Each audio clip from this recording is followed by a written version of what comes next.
Boa noite, irmãos. Graça e paz. Que bom podermos estar novamente juntos e juntos em torno do nosso Senhor. As nossas expectativas e os nossos olhos postos nele, em quem confiamos. Abram comigo, por favor, 1 Coríntios, capítulo 3. 1 Coríntios, capítulo 3.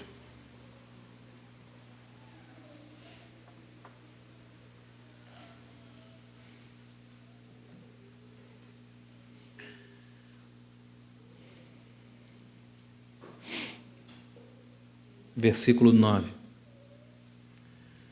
Porque nós somos cooperadores de Deus, vós sois lavoura de Deus e edifício de Deus. Segundo a graça de Deus que me foi dada, pus eu, como sábio arquiteto, o fundamento, e outro edifica sobre ele. Mas veja como edifica sobre ele. Porque ninguém pode pôr outro fundamento, além do que está posto, o qual é Jesus Cristo. E se alguém sobre este fundamento formar um edifício de ouro, prata, pedras preciosas, madeira, feno e palha, a obra de cada um se manifestará. Na verdade, o dia a declarará, porque pelo fogo será descoberta e o fogo provará qual seja a obra de cada um. Vamos orar uma vez mais. Obrigado, Senhor, por estarmos na Sua presença essa noite. Juntos como igreja, Senhor, exaltamos o Teu nome. Confiamos a Ti todas as nossas expectativas. Encomendamos-nos a nós mesmos a palavra da Tua graça. Nós dependemos única e exclusivamente, Senhor, do ministério do Seu Santo Espírito, o qual está outorgado a capacitação, Senhor, de nos falar de uma forma como só o Senhor sabe falar. Nós dobramos o nosso coração, os nossos joelhos diante de Ti e pedimos que o Senhor uma vez mais fale a nós, fale aos nossos corações. Ajuda-nos, socorra-nos por Seu Espírito. Mais uma vez lembramos das Suas palavras quando disseste: sem mim nada podeis fazer. Realmente, Senhor, nada podemos sem Ti. Nós pedimos a Ti que o Senhor nos socorra nessa hora e nos ajude uma vez mais. Nos encomendamos a Ti, em nome do Senhor Jesus, Pai. Amém. Esse texto que nós acabamos de ler, 1 Coríntios capítulo 3, foi o texto que nós iniciamos ontem, lançando uma espécie de base, de fundamento para aquilo que o Senhor tem repartido no nosso coração por esses poucos dias de comunhão que nós estamos tendo na Sua palavra. Falávamos aos irmãos ontem desses dois preciosos aspectos que acontecem na vida do crente. O primeiro aspecto, fundamento. O segundo aspecto, sobre edificação. Nós temos muita dificuldade quando nós não temos clareza acerca do nosso fundamento, por dois grandes motivos. Primeiro, é que esse fundamento é o fundamento que está relacionado às Escrituras. Esse é o Cristo de Deus, que é o mesmo Cristo das Escrituras, não é? E as características dele, como Deus, como Filho do homem, aquele que ressuscitou dos mortos, aquele que veio em carne, o Verbo encarnado, todos esses aspectos fazem parte do aspecto objetivo da doutrina de Cristo, que é o nosso fundamento. Esse é um fundamento diferenciado de todos os demais fundamentos, de todas as religiões e seitas encontradas no mundo. Esse mesmo homem que veio aqui, que empoeirou seus pés nessa terra, esse é o mesmo Deus eterno. E esse Deus eterno, né, como diz o capítulo 1 de João, quando diz que ele estava na eternidade com Deus, e ninguém poderia estar na eternidade com Deus se não fosse o próprio Deus, esse mesmo Deus eterno, o Verbo eterno, é também aquele que se fez carne e habitou entre nós. Ele não é uma espécie de unção, não é? Que habitou em Jesus naquele determinado momento, é uma heresia cristológica dos tempos do início da história da igreja, não é? Ele não é apenas uma unção recebida num corpo, mas ele é o Verbo de Deus encarnado, né? Que veio a esse mundo, né? Tomou a forma de servo, esvaziou-se, a palavra grega diz ekenosen, da sua kenose, do seu esvaziamento, veio até nós para fazer essa obra maravilhosa. Esse mesmo Deus encarnado, nosso Senhor Jesus Cristo, que é o nosso fundamento, ele também, numa segunda instância, no segundo momento, ele é apresentado a nós pelas Escrituras, pelos profetas, pelo Espírito Santo, como também a nossa sobreedificação. Falávamos também aos irmãos daquele texto quando Paulo fala para Timóteo que a boa vontade de Deus não é somente que os homens sejam salvos, ou seja, não é somente que eles tenham vida eterna, não é somente que eles se arrependam e tenham a vida, mas que cheguem à epignoses da verdade, que cheguem ao pleno conhecimento. Então nós vemos claramente que a obra de Deus está subdividida nessas duas partes, muito claramente. E nós, como filhos que já recebemos o bom fundamento, agora temos que ter em conta que precisamos agora dar continuidade ao processo de salvação, como lembrava nosso irmão agora há pouco, para o aspecto de santificação, não é? Falávamos daqueles dois aspectos que Deus tem na sua obra, dos três aspectos, dois estão relacionados a Ele, muito claramente, sem participação efetiva humana, mas um que é intermediário, nos chama de uma forma muito responsável. E esse é o passo que nós vamos dar essa noite. Se o Senhor assim nos permitir, vamos avançar um pouco mais para esse aspecto que tange as nossas responsabilidades junto a Deus, hoje e um pouco amanhã, se também o Senhor assim nos conduzir.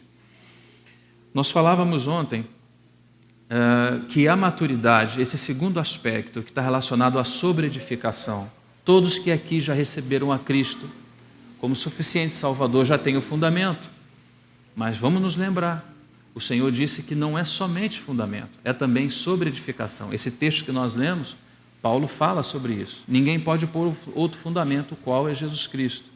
E outro edifica sobre ele, mas também veja como edifique, né? Porque essa edificação tem em vista a maturidade, tem em vista a santificação, tem em vista a salvação da alma. E para que isso ocorra, precisa ser utilizado materiais apropriados. E esses materiais são os materiais do fundamento. Esses materiais não são os materiais da natureza humana, não são os materiais da esperteza, não é? Humana, não são os materiais da intelectualidade, da filosofia humana. A igreja é um vaso desenhado com uma característica e desenho e natureza própria para receber somente aquilo que procede da natureza do Filho, para que ela possa ser sobreedificada de uma forma adequada sobre esse fundamento. Então nós falávamos que a maturidade ela tem em vista algo. Deus não quer somente nos amadurecer, Ele quer nos amadurecer tendo em vista, Ele tem um objetivo na maturidade. E nós mencionamos alguns deles. Em Efésios capítulo 1, nós vemos que o objetivo da maturidade é para louvor e glória da sua graça, não é? Tem sempre o objetivo está relacionado a Cristo, que é a centralidade do propósito e do objetivo final de Deus. Deus sempre, irmãos, em tudo aquilo que Deus faz, Ele sempre objetiva ver o seu Filho. E não é diferente agora nesse organismo, não é? Então, vimos o aspecto da huiostesia, que a predestinação está ligado a esse aspecto maravilhoso de nos colocar na condição de filhos maduros. Para quê? Tem um fim em si mesmo? Não, absoluto. Não tem um fim em si mesmo. Sermos colocados na condição de filhos maduros é para o louvor, segue Paulo, é para o louvor da sua glória, da sua graça. Ou seja, é Ele que recebe a glória, é Ele que recebe o louvor. Quando nós abrimos Romanos capítulo 8, nós vemos que há um aspecto diferente, a mesma maturidade, a mesma santificação, a mesma salvação da alma, né? Que são palavras diferentes, mas que contêm a mesma natureza. Tudo isso está ligado em Romanos capítulo 8. Também existe ali a palavra predestinação, um destino anunciado, um pré-destino, um destino antes que fôssemos, Antes de havermos nascido, falávamos, né, que a eleição é em Cristo, e mesmo antes de havermos nascido, o Senhor já havia dado a nós essa eleição e esse destino antecipado. E em Romanos, como ele aparece? Ele aparece que a maturidade, por fim, se o destino é sermos maduros, no momento em que alcançamos a maturidade, ou que estamos na senda da maturidade, o que ocorre ali? É um texto maravilhoso, ele fala da primogenitura, ele fala que agora o filho não somente tem esse aspecto de unigênito, ele é o único gerado. Deus na eternidade, ao se conhecer, como ele possui toda a ciência, e ao olhar para si mesmo e ter consciência de si mesmo, ele gera de si uma imagem. E essa imagem é idêntica a ele mesmo, porque é uma imagem totalmente verdadeira, diferente da gente. Nós olhamos para nós e damos algumas ideias daquilo que somos, mas por causa do pecado, esse instrumento ele não pode ser um instrumento tão seguro. Mas quando Deus olha para si, ele gera de si uma imagem, e é uma imagem igual a si mesmo, semelhante a si mesmo. Esse é o seu filho, por isso tão bem o representa, porque é a imagem do Deus que habita na luz inacessível, a luz impenetrável. Deus que não se pode ver, pode ser descoberto na pessoa do seu filho, que é igual ao seu pai, em essência, em natureza, em subsistência, em hipóstase, etc. Isso é muito maravilhoso, porque ele agora não passa a ser apenas o unigênito, mas quando muitos filhos alcançam a maturidade do filho, o filho passa agora a ser também o primogênito, porque ele é o primeiro de uma raça imensa identificada com ele. Ele é o protótipo, não é? Se os demais foram aperfeiçoados nele. Ele é o primeiro, por isso ele é chamado agora do primogênito entre muitos irmãos. Vimos também em Gálatas, no capítulo 4, quando aponta que à medida que nós vamos amadurecendo, vamos tendo consciência da herança, vamos desfrutando melhor a herança. Quando somos meninos, somos carregados, levados pelas mãos por tutores e curadores. Mas à medida que vamos crescendo, vamos trocando as nossas roupas e vamos tendo consciência de quem somos, do que somos, para onde vamos, qual o nosso encargo, qual o objetivo, por que Deus te quer. Será se Ele planejou algo com você? Todas essas respostas, ou todas essas perguntas ficam sem respostas na imaturidade, mas à medida que vamos amadurecendo, vamos conhecendo. Também vimos o aspecto do casamento, não é? O noivo veio até nós, né, na figura que apresentamos aos irmãos, o noivo, para que possamos pegar o contexto e avançar um pouco mais essa noite. O noivo veio até nós e fez uma aliança maravilhosa conosco que já não pode mais ser quebrada. Não é verdade, irmãos? Essa aliança não pode ser mais quebrada. Há um desposo, há um noivado, não é um noivado do nosso contexto, é um noivado onde a diferença dele para o casamento é apenas um momento onde o noivo se aparta para no momento seguinte, muito rápido, voltar enquanto a sua noiva se apronta. Então nós vimos lá em Cantares, daquela menina que ainda não tinha seios, não tinha mama, ela não tinha ainda maturidade. Mas um dia ela vai ser pedida em casamento. E o que será dela nesse dia em que for pedida em casamento? Porque a ideia ali é, estará ela preparada? Estará ela com vestes nupciais? Isso é maturidade, isso é santificação, isso é salvação da alma. Então é um assunto que nos toca. Por que estamos aqui? Por que já não partimos para o Senhor? Por que ainda temos que ficar por aqui? Porque há muitos desafios ainda a serem vencidos. Um deles somos nós mesmos. Nós somos um grande desafio para Deus e para nós mesmos. Deus nunca vai perder essa batalha, mas nós é que precisamos perder essa batalha para que Ele possa então prevalecer e fazer a sua vontade. Nós somos a pedra, irmãos. Falo a mim mesmo que estou falando. Nós somos a pedra que precisa ser removida para que Ele, o nosso substituto, possa ser estabelecido e o testemunho, por fim, possa ser visto. Amém? Que o Senhor nos ajude. Então, vamos avançar um pouco mais essa noite. Eu vou convidar os meus irmãos a irmos ao livro de Êxodo, lá, o segundo livro da Bíblia, do Pentateuco, Êxodo. Nós vamos ao capítulo 25 e vamos ver duas expressões que seguem relacionadas à edificação de Deus e aquilo que estamos compartilhando. Êxodo 25, especificamente o versículo 8, para quem estiver anotando.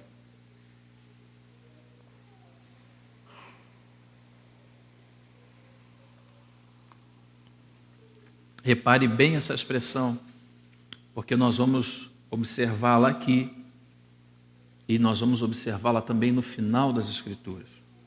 Novamente, esse caminho nos é apresentado das 3 etapas da obra de Deus. Deus tem um desejo, nos mostra no início esse desejo. E no final ele mostra a obra pronta. Né? No meio, ou seja, no aspecto intermediário, ele conta com a nossa participação responsável. A santificação, a maturidade, a salvação da alma depende do seu e do meu sim. Depende de dizermos ao Senhor: Senhor, eu realmente quero. Eu quero que o Senhor conte comigo, assim como eu vou contar contigo. Não é? Eu não quero apenas ter vida eterna, eu quero ter salvação. Salvação, como dizia ontem, é mais amplo do que vida eterna. Vida eterna é você morar com Deus eternamente. Se você já tem a Cristo, essa já é uma realidade. Você já alcançou esse objetivo, vamos colocar assim. Mas Deus não alcançou o seu. Deus só tem o objetivo dele alcançado quando o homem é plenamente salvo. O pecado destruiu o espírito, alma e corpo. A redenção dá ao homem, em 3 oportunidades distintas, né? Aquilo que ele perdeu em Adão, dá a ele novamente. O que foi perdido em Adão é recuperado em Cristo.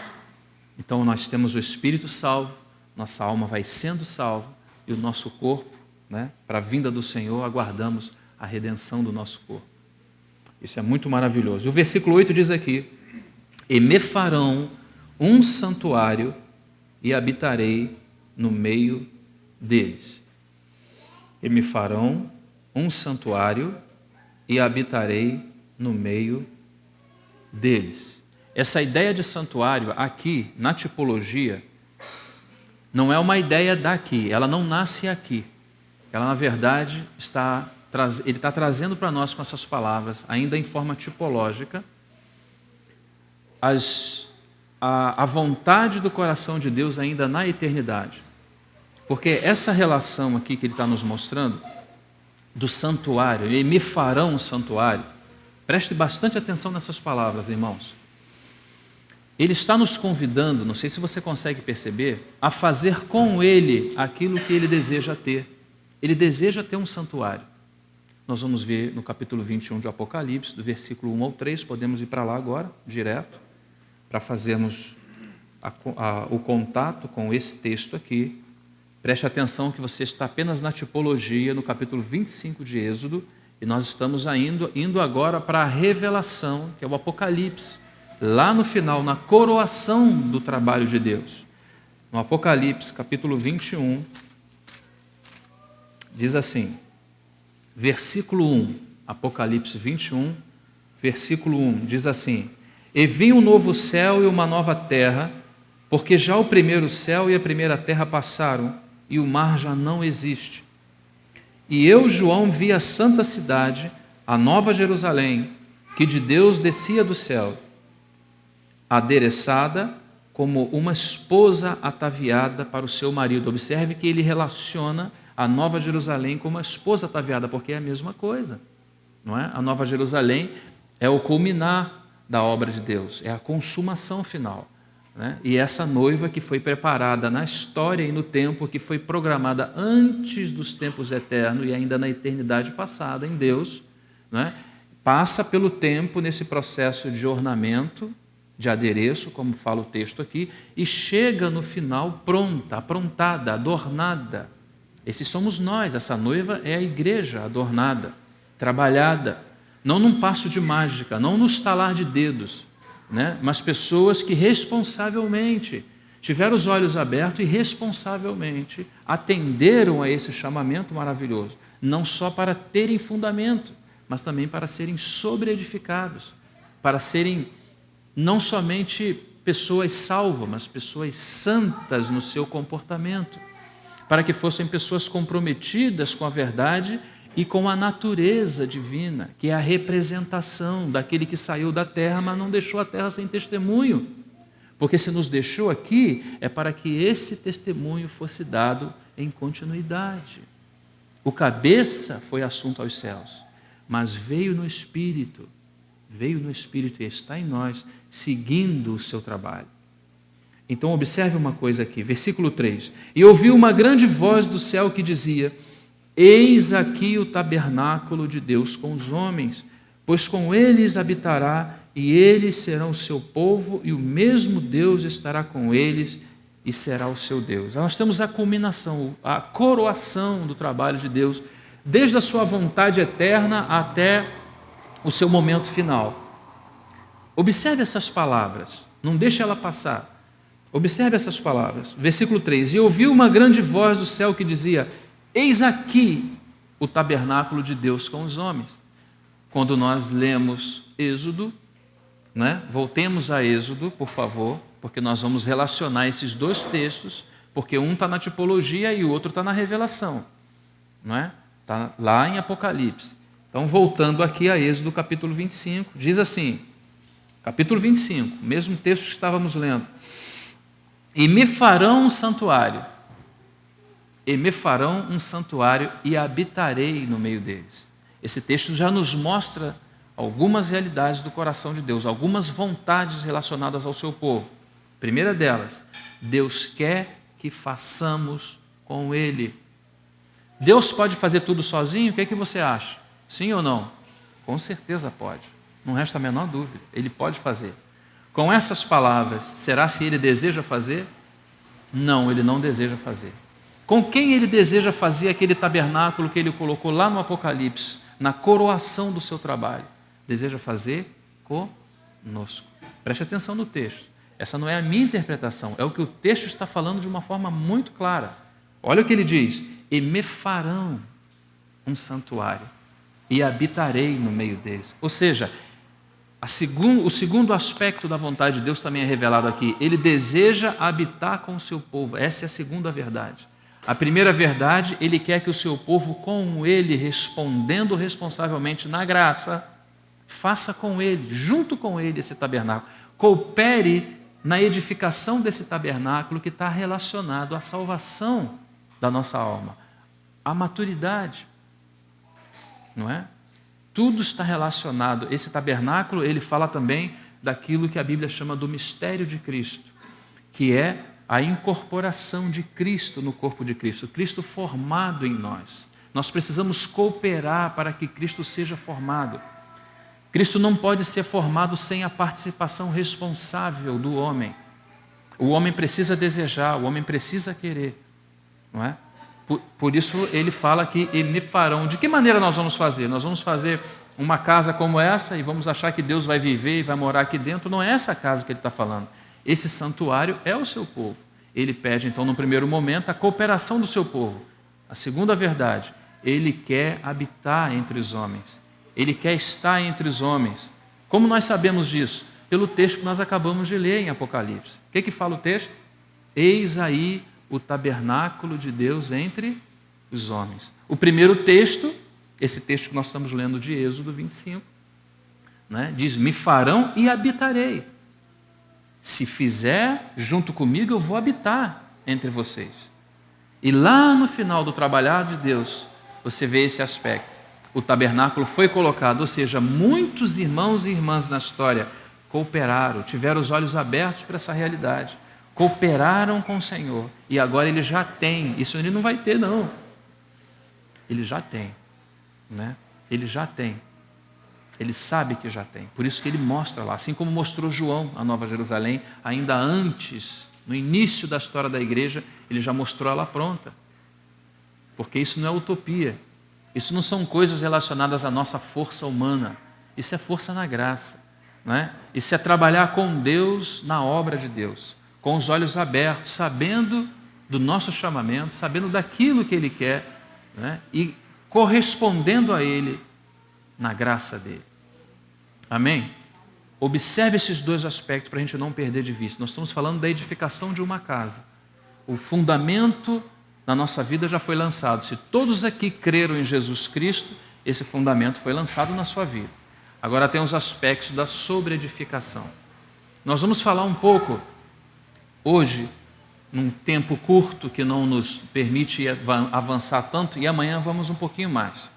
Vamos falar, porque nós estamos falando de uma casa que Deus a idealizou nas antes dos tempos eternos, ela aparece na eternidade passada. É muito fácil você ver isso. Você abre as páginas do Novo Testamento, Efésios, de maneira especial, capítulo 3, quando fala do propósito de Deus, desde o versículo 10, quando ele chega no versículo 11, né?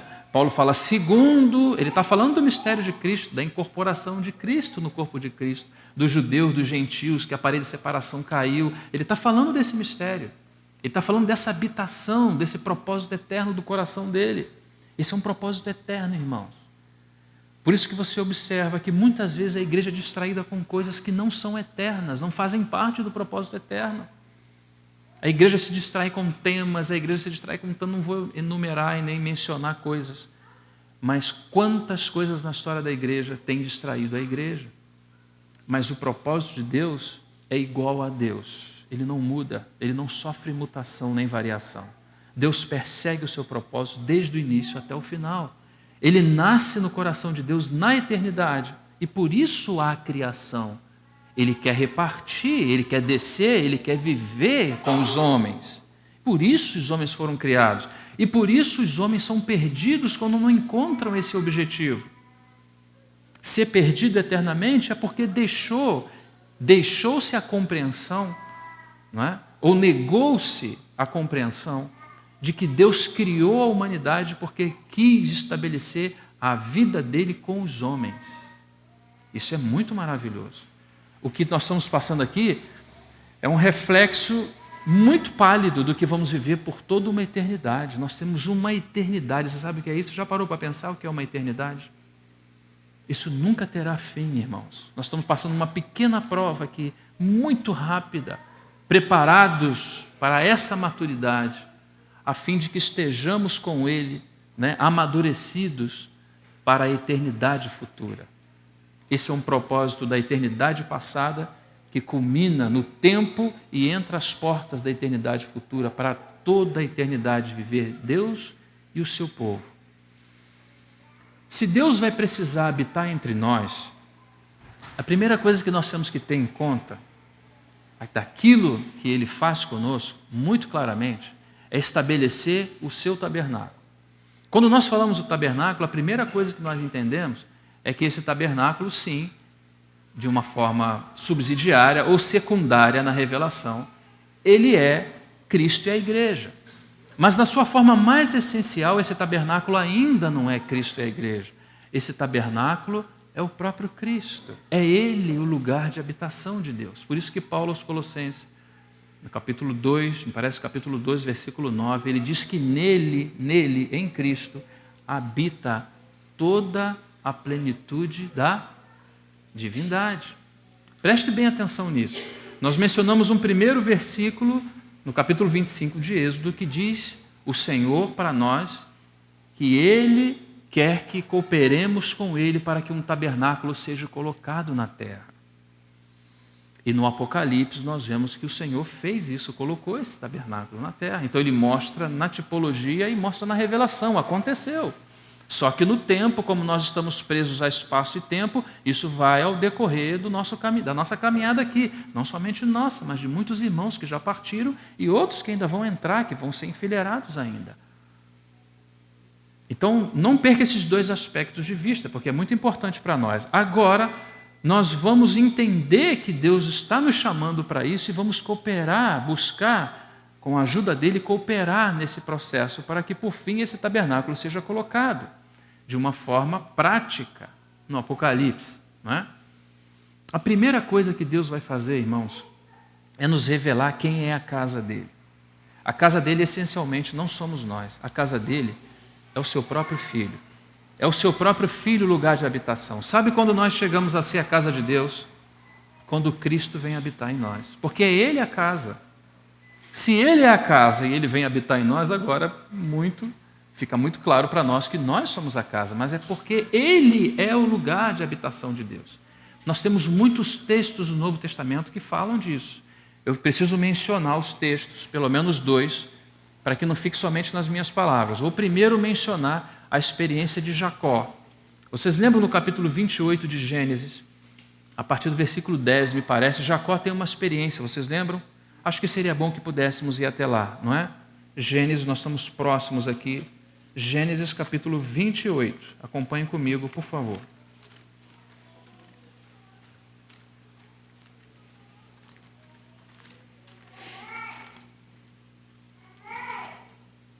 Gênesis 28.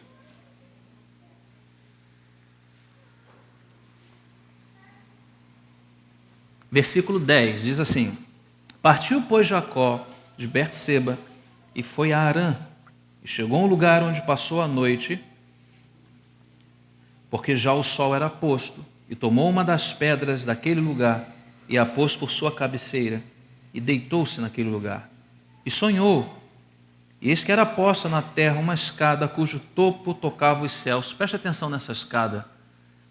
Versículo 12: Sonhou, e eis que era posta na terra uma escada cujo topo tocava nos céus. E eis que os anjos de Deus subiam e desciam por ela. E eis que o Senhor, Javé, estava em cima dela e disse: Eu sou o Senhor, o Deus de Abraão, teu pai, e o Deus de Isaque. Esta terra em que estás deitado, te darei a ti e a tua semente. Vamos ficar somente com esse texto. O texto nos demonstra que existe uma escada. Jacó tem esse sonho. Essa escada ela está na terra, em Betel, e ela toca os céus. Parte desse sonho é que sobre a escada, no topo da escada, está Javé, traduzido aqui como Senhor. Deus está, é uma aparição cristofânica, porque Deus não pode ser visto por ninguém, porque habita numa luz inacessível e impenetrável. Ele não poderia ter visto o próprio Pai. Mas como aparecem várias figuras cristofânicas em todo o Antigo Testamento, como um daqueles homens que foram colocados na fornalha, vocês lembram? Foram colocados 3 homens e um quarto homem apareceu por lá, não é? E diz que diz que ele era semelhante ao Filho dos deuses. Existem várias aparições do Verbo eterno antes de ser encarnado no Antigo Testamento. E aqui é mais uma de suas aparições. Então ele está no topo daquela escada. Acredito que muito provavelmente, né, na revelação tenha sido aquela escada por onde ele desceu, né? Foi por aquelas escadas também, depois ele de fazer aquela obra maravilhosa por nós, nos colocou em seus ombros e subiu novamente conosco agora naquela escada e nos fez assentar com eles em regiões celestiais. Mas os anjos sobem e descem nessa escada. Está falando dessa relação dos céus com a terra. Isso é muito importante, irmãos. Porque aqui vai falar da casa de Deus, e a casa de Deus tem esse aspecto peculiar de lugar de relacionamento. Quando nós chegamos, agora vamos rapidamente a João, no capítulo 1, para que a gente possa entender um pouco mais sobre essa questão do Senhor Jesus ser a casa de Deus, capítulo 1 de João. Acompanhe comigo, por favor.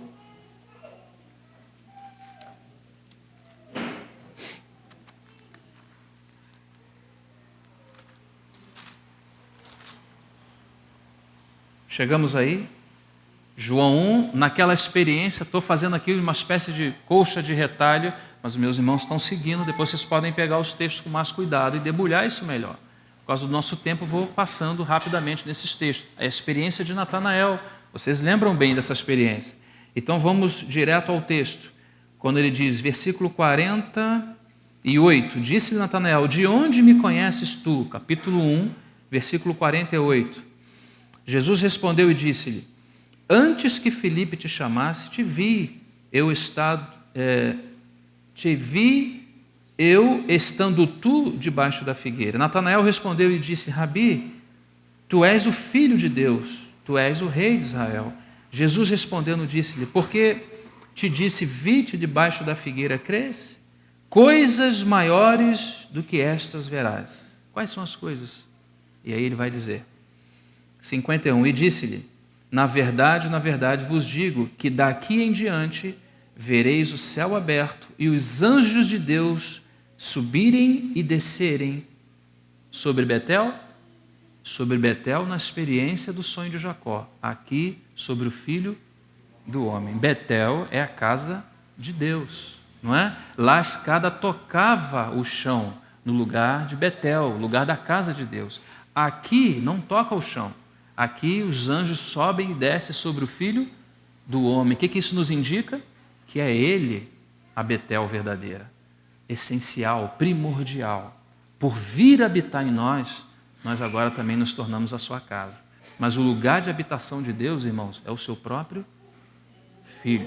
E muitas outras, aqui mesmo em João você vai ver, se você quiser anotar, eu não vou ler com você, mas no capítulo 2, de 13 a 21, né, as experiências do templo, quando ele manda sair os compradores, os vendedores, os negociantes do templo, não farão da casa do meu pai o que? Casa de negócio, porque essa casa, no Antigo Testamento, não é? Ela estava relacionada a ele. Ainda que havia já algumas mãos de Herodes, aí ela já não tinha o mesmo padrão da casa do Antigo Testamento, mas ela está falando dele.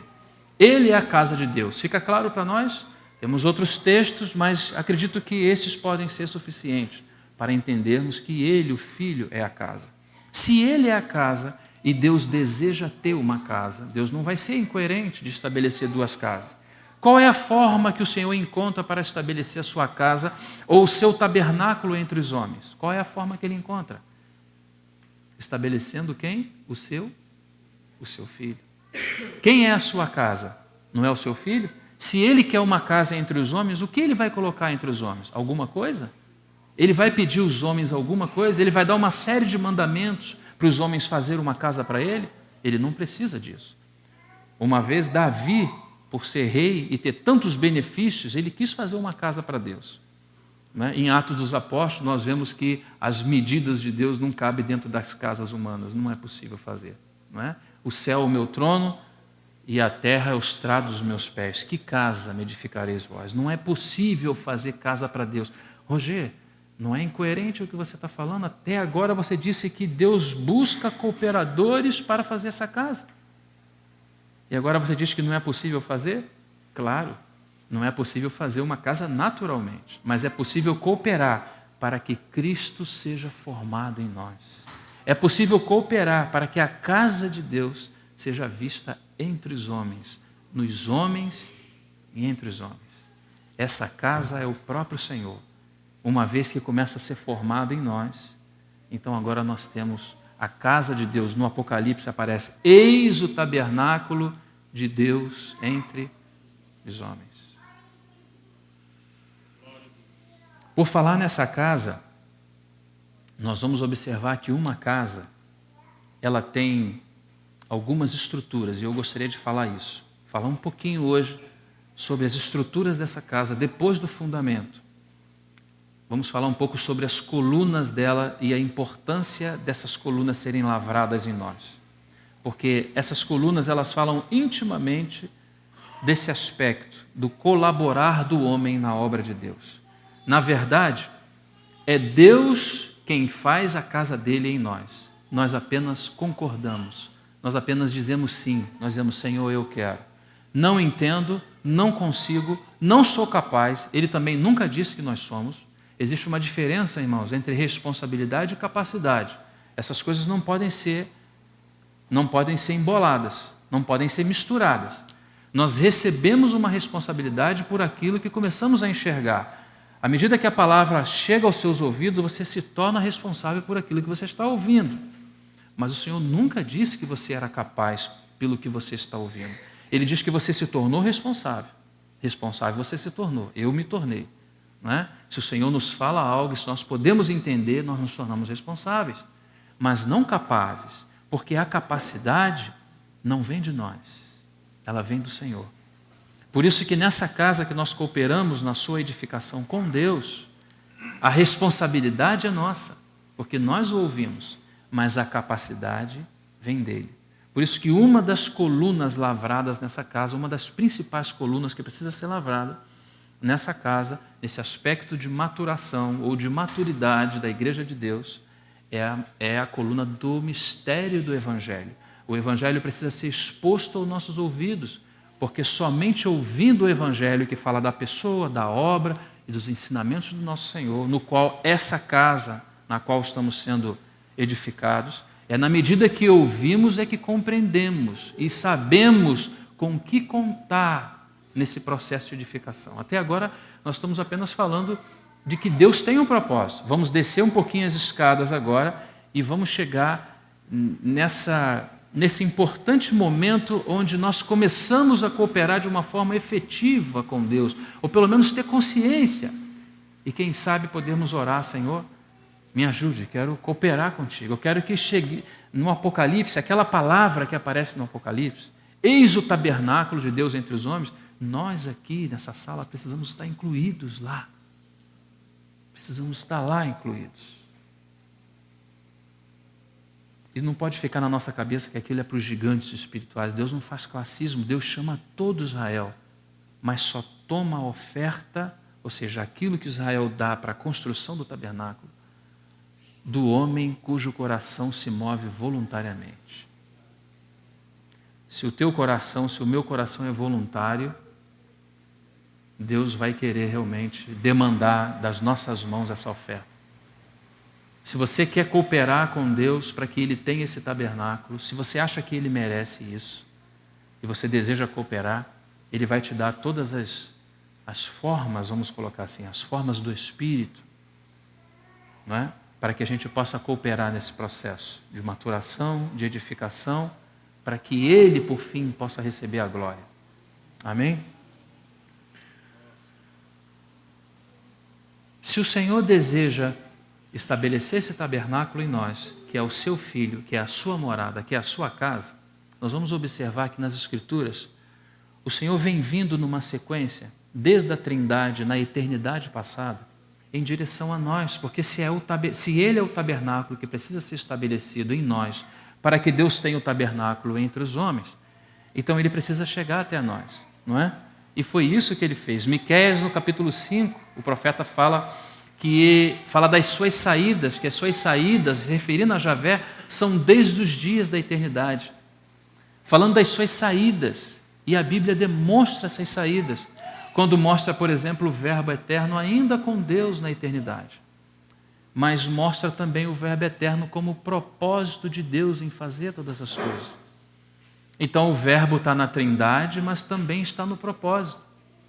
Mas não somente no propósito, também na criação, porque é por meio dele, como sugere o texto de Gênesis no capítulo 1, que é no cabeça, né? Diz lá na nossa tradução mais comum, diz que no princípio criou Deus os céus e a terra. E a palavra hebraica dá amplo espaço, né, para se traduzir de uma forma alternativa, que seria: no cabeça criou Deus todas as coisas. Porque é Rosh a palavra que aparece lá. Mas se Deus cria no cabeça, então o seu Filho não está somente na Trindade e nem tão pouco no propósito eterno. Efésios capítulo 3, versículo 11. Segundo o eterno propósito que fez em Cristo. Então Ele está no propósito também, não só na eternidade, na Trindade, como diz João capítulo 1. Ele está na eternidade na Trindade, João capítulo 1, versículo 1, mas ele também está no propósito, Efésios capítulo 3, versículo 11. Não somente no propósito, também ele estava na criação, no sentido de que ele estava com Deus criando, e não somente criando, ele é o protótipo, tudo Deus cria a partir dele. Por isso que diz que nele foram criadas o quê? Todas as coisas. Não está dizendo que foi ele que criou, está dizendo que nele foram criadas. É como uma espécie, tem uns irmãos que trabalham com moldes aqui, os irmãos vão entender isso. Você faz um molde para você produzir aquilo que você quer. Toda a criação do universo, seja a parte visível e invisível, foi criado nesse chamado molde de Deus, Cristo. Nele foram criadas todas as coisas. Todas as coisas também subsistem nele, porque ninguém respira se ele não comunicar a vida. Todos nós somos contingentes, nós dependemos de. Você não respira porque você inspira, não é por isso. Alguém está te comunicando vida. Se o teu rim parar agora, se o meu coração parar, não dá tempo nem de chegar ao médico. Quem está te comunicando vida é aquele que por meio dele subsiste todas as coisas. Cristo. Mas ele também aparece antes da tipologia, nas suas vindas até nós. Ele está saindo dos dias da eternidade, está vindo em nossa direção. Ele não aparece somente na criação, mas ele começa a aparecer ainda na teologia, chamada tecnicamente da teologia natural, porque você olha aspectos ainda no Gênesis como a árvore da vida. É a proposta de Deus para Adão e sua mulher. Tomar vida ou comer da vida, né, em forma de alimento. Ele precisava escolher a vida. Entre a morte e a vida, ele precisava escolher a vida. Então aí no centro do jardim existe uma árvore que representa um homem que ainda não foi encarnado. Não é? E que árvore é aquela? É a árvore da vida. Então aí está a figura dele, que depois vai aparecer novamente no Apocalipse. Mas não somente isso.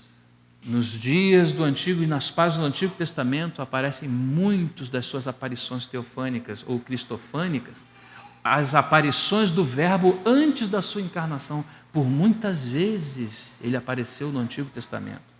Ele estava na eternidade e já está nas páginas do Antigo Testamento, vindo em direção a nós, porque ele tem um trabalho maravilhoso para fazer. Ele vai nos tomar nos ombros, ele vai subir aquelas escadas, ele vai nos assentar em lugares celestiais, ele vai seguir o seu trabalho conosco, ele vai nos amadurecer, ele quer estabelecer um tabernáculo no final do negócio. E esse tabernáculo é a formação dele em nós. Nessa vinda que faz parte do seu primeiro advento, nessas suas saídas desde a eternidade, quando ele começa a chegar até nós, essas são as suas saídas no aspecto objetivo, a obra que somente ele pode fazer, ninguém mais pode fazer. É ele quem está vindo. Mas, irmãos, o tempo não vai nos permitir vaguear por toda essa corrida do Senhor até nós. Vamos avançar, porque existe um aspecto subjetivo. Quando esse tabernáculo vem na nossa direção, quando chega na sua quenose, no seu esvaziamento, antes ainda na boca e no espírito dos profetas, como diz Pedro, né? Anunciando os seus sofrimentos, diz que o Espírito de Cristo estava nos profetas, está ele chegando ainda cada vez mais perto. Depois fala ainda da sua quenose, o seu esvaziamento, quando ele desce, quando de fato ele desce, não é? O Verbo se faz carne e habita entre nós. E para o nosso desespero e espanto, esse Verbo que se fez carne, a palavra grega não é habitou, senão tabernaculou-se entre nós. Esse é o capítulo 1, do versículo 18 de João. Ele não só se fez carne, ele tabernaculou, chegou a nós. Você observou? Desde os dias da eternidade, chegou a nós. Quando ele chega a nós, nesse momento que ele chega até nós, um segundo trabalho agora vai precisar ser feito. E esse é maravilhoso também. Esse trabalho é o trabalho subjetivo. Essa vinda dele até nós foi sozinho.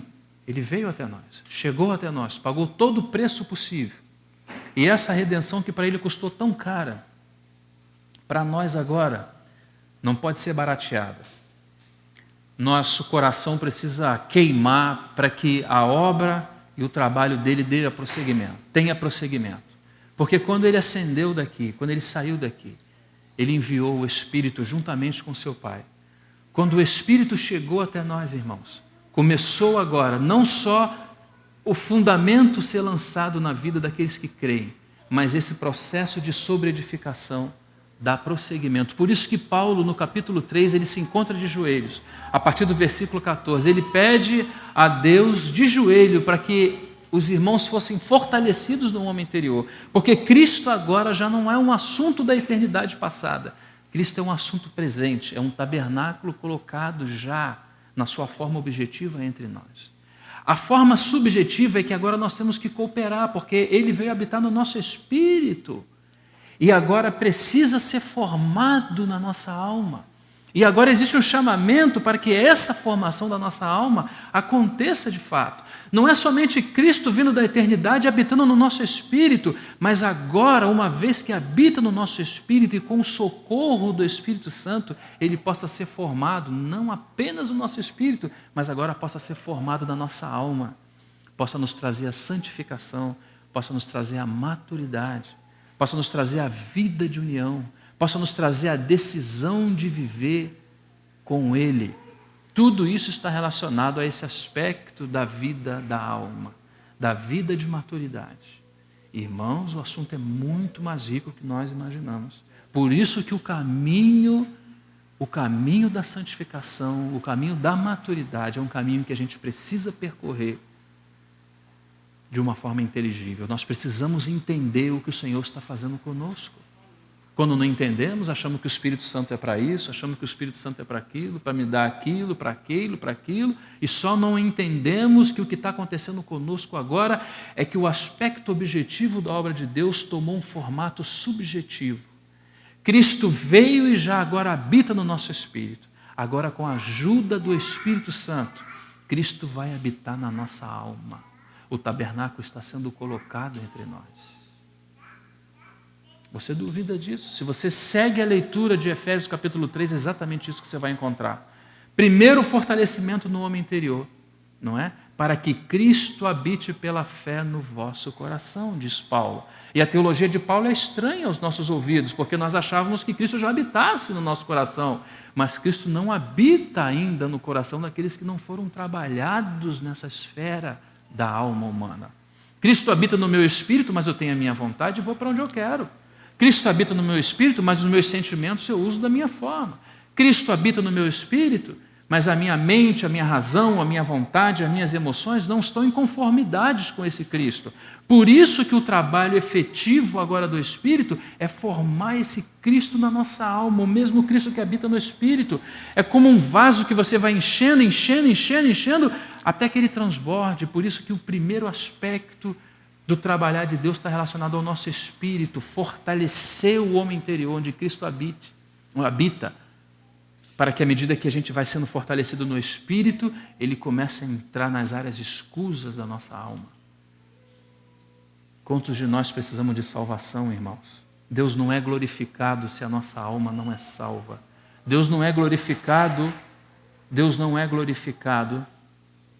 se nós não chegamos à maturidade, se nós sequer trilhamos o caminho dela. Porque podemos não ser maduros hoje, mas se estamos no caminho da maturidade, o Senhor já pode obter algum ganho. Porque a todo momento Ele pode nos ganhar alguma coisa. E onde Ele nos ganha, Ele pode estabelecer testemunho, porque o reino é isso. O reino é o lugar da habitação de Deus. O reino é o lugar onde Cristo está. Se você ainda é imaturo, se num determinado momento da sua senda espiritual, que diz que o justo é como a luz da aurora, que vai crescendo até ser dia perfeito. Parece que o sol não vai sair, mas vai sair. E sai mesmo, não é? Até ser dia perfeito. Então, se nós estamos nessa senda, à medida que Cristo ganhe um pouquinho de você e de mim, esse pouquinho chama-se reino. É a realidade espiritual que Deus tem em nós. Não é aquilo que eu falo, não. É aquilo que tem efetividade na minha vida. Como a igreja desse tempo está precisando disso, verdade, irmão?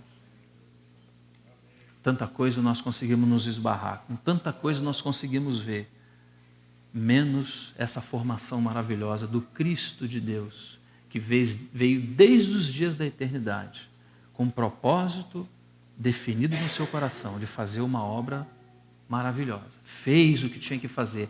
E agora, não quer só o nosso espírito, ganha o nosso coração. E ao ganhar o nosso coração, Paulo segue na sua explicação. Sabe o que Paulo fala? Para que possais, fundados em amor, ele passa por esse texto, para que possais compreender com. Que dificuldade, irmãos?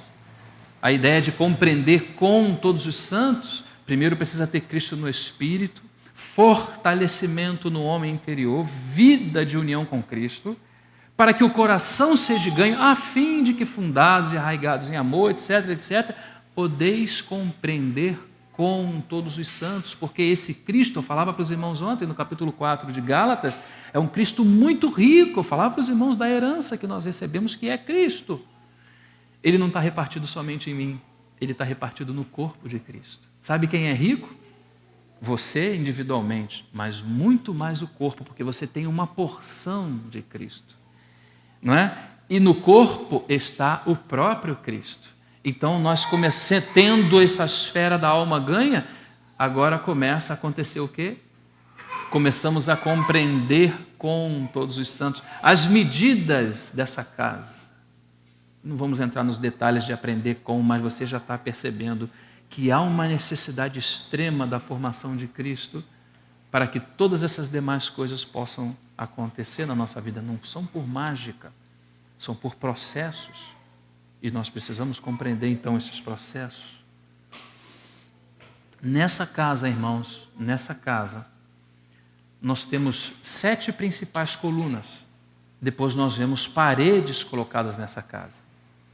Mas devido ao nosso tempo, nós vamos ficar por aqui hoje. Amanhã, com um novo tempo, se o Senhor nos permitir, a gente avança um pouco mais. Amém?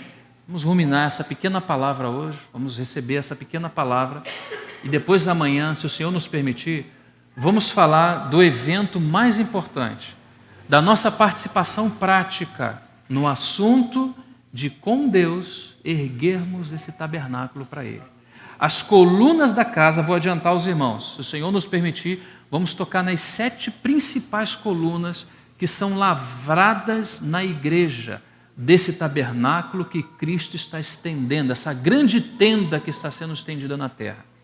Se o Senhor ainda nos der tempo, vamos falar das paredes que falam da cooperação prática de cada um dos irmãos e das irmãs para que esse tabernáculo, por fim, seja estendido. São questões muito práticas que podem nos ajudar, relacionadas principalmente ao serviço cristão. Amém? Vamos agradecer ao Senhor, vamos ficar por aqui. Vamos ficar de pé, irmãos, para descansar as nossas pernas e vamos orar. Senhor, te agradecemos por esse pequeno tempo que o Senhor nos concede essa noite, de podermos louvar o Teu nome, bendizer a Sua santa pessoa, cantar louvores a Ti. Tu és merecedor de toda a honra e de toda a glória. Nós rendemos ações de graças a Ti nessa noite, por tudo que o Senhor nos proporcionou nesse tempo. Pedimos que o Senhor avance com o seu propósito nas nossas vidas.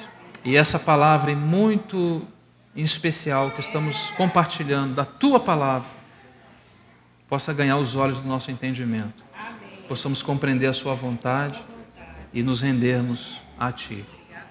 Nós agradecemos por esse tempo. Em nome do Senhor Jesus. Amém. Obrigado, irmãos.